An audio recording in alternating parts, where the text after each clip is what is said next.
Hello बच्चों, मैं मनोज पांडे आपके अपने इस खूबसूरत और प्यारे से चैनल एमएस कोचिंग इंस्टीट्यूट में फिर से स्वागत करता हूं एक नए वीडियो के साथ। फ्रेंड, अभी हम लोग क्लास 12th मैथ में चैप्टर नंबर 1 को कंप्लीट कर रहे हैं, जिसमें एक्सरसाइज 1.1 के क्वेश्चन नंबर 6 तक को हम लोगों ने लास्ट वीडियो तक कंप्लीट कर लिया था। अगर वो सारे वीडियोस आपने नहीं देखा है तो उसका लिंक आपको डिस्क्रिप्शन में मिल जाएगा, या प्लेलिस्ट में जाकर के भी वो सारे वीडियोज़ को आप देख सकते हो। साथ ही साथ अब तक मैं जितना भी सोल्यूशन करवा चुका हूँ क्लास 12th मैथ में, सभी का नोट्स जो हमारी वेबसाइट आपको स्क्रीन पर दिख रहा होगा www.msciindia.in, यहाँ पर जाकर के PDF में आप सारे नोट फ्री में डाउनलोड कर सकते हैं। तो चलिए, मेरा नाम है मनोज पांडे और आप हैं हमारे साथ और अपने प्यारे से चैनल एमएस कोचिंग इंस्टीट्यूट के साथ यानी। तो चलिए हम लोग क्वेश्चन नंबर 6 को कंटिन्यू करते हैं। ठीक है, देखिए क्वेश्चन नंबर 6 क्या बोल रहा है। तो बच्चों, क्वेश्चन 6 आपकी स्क्रीन पर ये रहा। क्या बोल रहा है, so that the relation R in the set 1 2 3 अलग अलग एलिमेंट्स हैं given by R is equal to 1, 2 and 2, 1 is symmetric but neither reflexive not transitive. देखिए, सिमेट्रिक, ट्रांजिटिव, रिफ्लेक्सिव कब कब होता है ये पिछले वीडियो में ऑलरेडी मैं बता चुका हूँ, तो मैं जल्दी से आपको फिर से एक बार याद दिला दूँ। रिफ्लेक्सिव होने के लिए उसी एलिमेंट का उसी के साथ रिलेशन होना जरूरी है जो गिवन रिलेशन दिया है। सिमेट्रिक के लिए अगर 1 का 2 के साथ रिलेशन है तो 2 का 1 के साथ होना चाहिए, यानी उसका अपोजिट में भी उसका रिलेशन होना चाहिए। और ट्रांजिटिव के लिए अगर 1 का रिलेशन 2 के साथ है और 2 का रिलेशन 3 के साथ है तो 1 का रिलेशन भी 3 के साथ होना चाहिए। इस तरीके से कुछ हम लोग जानते हैं। तो चलिए हम लोग चेक कर लेते हैं। यहाँ पर हमको बताना है कि ये सिर्फ सिमेट्रिक है और रिफ्लेक्सिव और ट्रांजिटिव नहीं है। तो अगर आप ध्यान से देखें तो सबसे पहले हम लोग गिवन रिलेशन को लिख लेते हैं। ठीक है, तो गिवन रिलेशन क्या हमारे पास दिया हुआ है, given relation R is equal to हमारे पास है 1, 2 एंड 2, 1।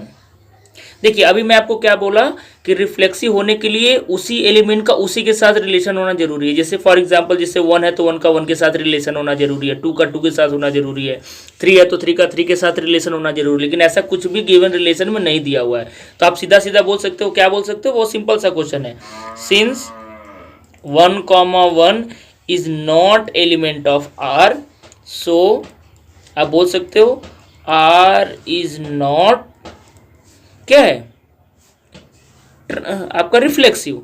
ठीक है, रिफ्लेक्सिव भाई 1, 1, 2, 2, 3, 3 यहाँ होना जरूरी था, जिसमें एक ही अगर आप दिखा दोगे तो आपका काम बन जाएगा। तो इस तरीके से हमने प्रूव कर दिया कि ये रिफ्लेक्सिव नहीं है। अब देखिए, सिमेट्रिक के लिए क्या होना चाहिए, 1 का 2 के साथ रिलेशन होना चाहिए तो 2 का 1 के भी साथ होना चाहिए, जो कि देखिए गिवन रिलेशन में दिया हुआ है। तो यहाँ पर आप क्या बोलोगे, since 1, 2 is element of R and also 2, 1 is element of R, so we can say that R is symmetric. R is symmetric. ठीक है, तो इस तरीके से हमारा सिमेट्रिक प्रूफ हो गया। अब दिखाना है कि ये ट्रांजिटिव नहीं है, तो ऑलरेडी अभी मैं आपको बताया कि ट्रांजिटिव के लिए क्या होना चाहिए, अगर 1 का रिलेशन 2 के साथ है और 2 का 3 के साथ है तो 1 का भी 3 के साथ होना चाहिए। लेकिन यहाँ पर देखिए ऐसा कुछ रिलेशन दिख ही नहीं रहा है। तो देखिए इसको हम लोग कैसे लिखेंगे, आप बोलोगे कैसे, since 1, 2 is element of R, 2, 1 is also element of R, but अब देखिए अगर 1 का 2 के साथ रिलेशन है, 2 का 1 के साथ रिलेशन है तो 1 का 1 के साथ रिलेशन होना चाहिए।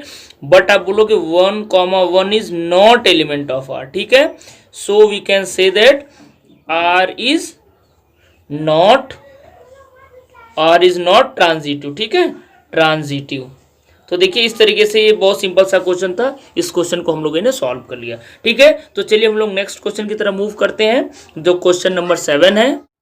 तो बच्चों, क्वेश्चन नंबर 7 आपकी स्क्रीन पर ये रहा। देखिए क्या बोल रहा है, so that the relation R in the set A of all the books in a library of a college given by R is equals to X, Y such that X and Y have same number of pages, it is an equivalence relation.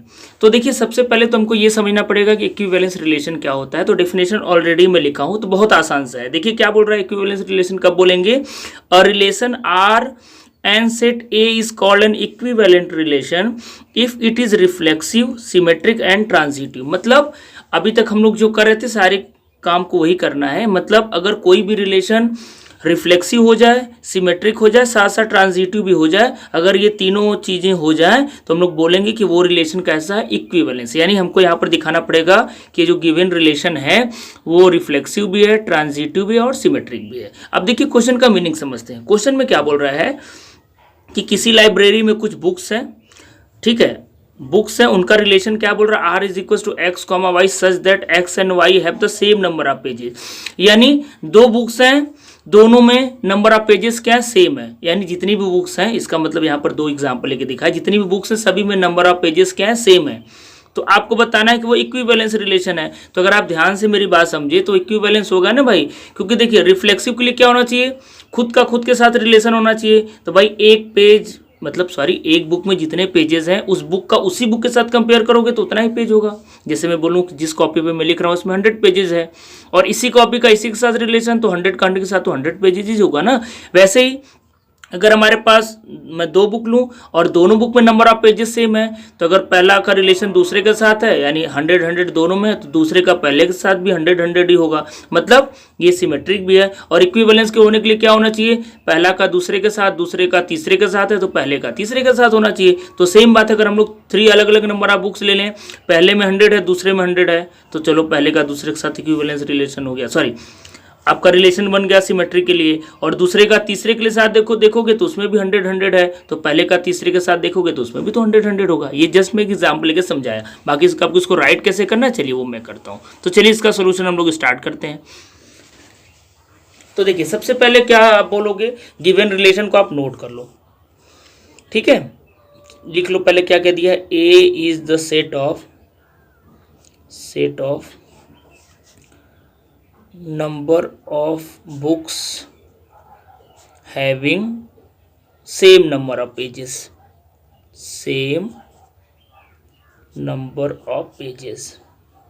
ठीक है। और R हमारे पास क्या दिया हुआ है, x comma Y such that x and y have same number of pages, सबसे पहले भाई हम लोग क्वेश्चन को तो नोट कर लेते हैं हमेशा, ठीक है। अब देखिए हम लोग एक एक करके दिखा देते हैं। फॉर हम लोग पहले रिफ्लेक्सिव दिखा देते हैं, फॉर रिफ्लेक्सिव। तो रिफ्लेक्सिव के लिए क्या होना चाहिए बताओ, खुद का खुद के साथ रिलेशन होना चाहिए, यही ना। तो देखिए यहां पर x का x के साथ रिलेशन दिखा दें, हो सकता है x comma X is element of R बोल सकते हैं। क्यों बोल सकते हैं, because as x have same number of pages with itself.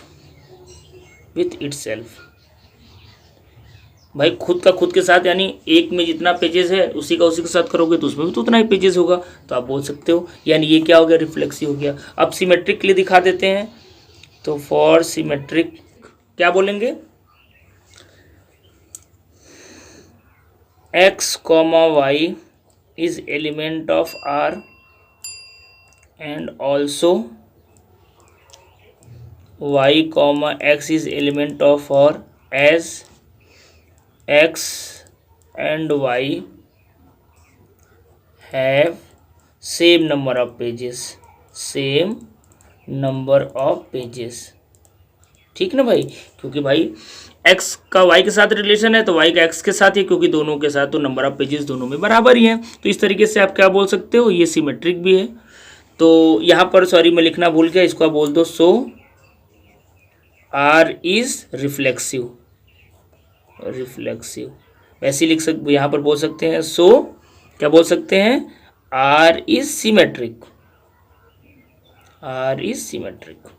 चलिए अब हम लोग ट्रांजिटिव दिखा दें तो बोल सकते हैं कि हाँ यहाँ पर इक्विवेलेंस रिलेशन है। तो यहाँ पर पहले आप पॉज करके नोट कर लीजिए, फिर मैं पेज को टर्न करता हूँ, नोट कर लीजिए। चलिए अब हम लोग ट्रांजिटिव के लिए क्या कर लें, सेम बात है, अब 3 अलग अलग बुक्स लेना पड़ेगा। तो आप बोल सकते हो x comma Y is element of R, वैसे ही y comma z is element of R, implies x comma z is also element of R। भाई ट्रांजिटिव के लिए क्या होना चाहिए, एक्स का वाई के साथ रिलेशन होना चाहिए और वाई का जेड के साथ अगर रिलेशन है तो एक्स का जेड के साथ भी होना चाहिए, और यहाँ पर ये होगा। क्यों मैं बोल रहा हूँ, क्योंकि तीनों बुक्स में क्या नंबर ऑफ पेजेस सेम है, तो इन दोनों में 100 है, तो हमने दूसरे और तीसरे के साथ भी 100 दिखा दिया, तो भाई पहले और तीसरे के साथ में भी तो 100 ये बुक्स का पेजेस है, फॉर एग्जांपल ऐसे आप समझ के चलीजिए, ठीक है। तो यहाँ पर क्या एक्स का रिलेशन वाई के साथ है, वाई का जेड के साथ है, तो एक्स के साथ जेड का भी होगा। क्यों ऐसा मैं बोल रहा हूँ, रीजन लिख लो जरूर सब में। As X comma Y comma Z have same number of pages, same number of pages, ठीक है। सो आप बोल सकते हो R is transitive, R is transitive, ठीक है।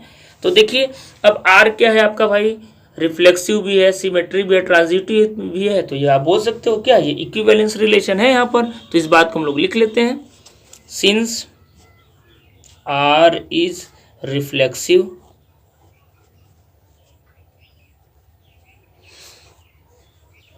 Symmetric and transitive,